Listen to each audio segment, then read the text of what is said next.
Now, Preddy's death is igniting a new battle about immigration policy. On Monday, President Donald Trump sent border czar Tom Homan to Minnesota. He met with the mayor and governor, promising an honorable and honest investigation. Well, this all comes as Democratic lawmakers call for the firing of Homeland Security Secretary Kristi Noem. I think she's doing a very good job.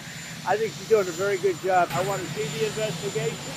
I'm going to be watching over it. I want a very honorable and honest investigation. I have to see it myself. This latest deadly shooting by federal agents in Minneapolis has increased the odds of a government shutdown at the end of the week. Some Democrats are now refusing to support funding for the Department of Homeland Security, while Republicans need bipartisan support to keep several key government agencies open. Brian Abel reports from Washington.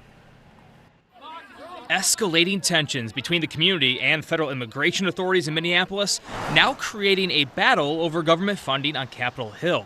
That could lead to a partial shutdown. What we're witnessing right now is it's completely out of control. The fatal shooting of Alex Preddy by federal agents appears to be the tipping point for some Democrats who are vowing to withhold votes on an appropriations package for multiple government agencies, including the Departments of Defense, Transportation, and Homeland Security, unless DHS reins in its immigration enforcement actions. We need systemic changes here before we move forward with the appropriations.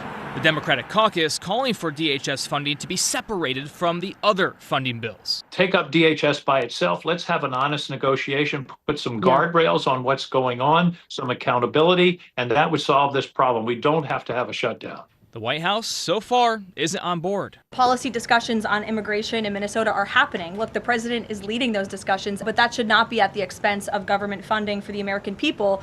If all Senate Republicans vote yes, they need at least 8 Democrats to join them to get the funding passed.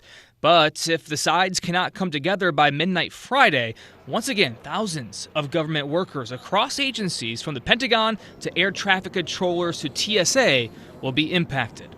In Washington, Brian Abel reporting.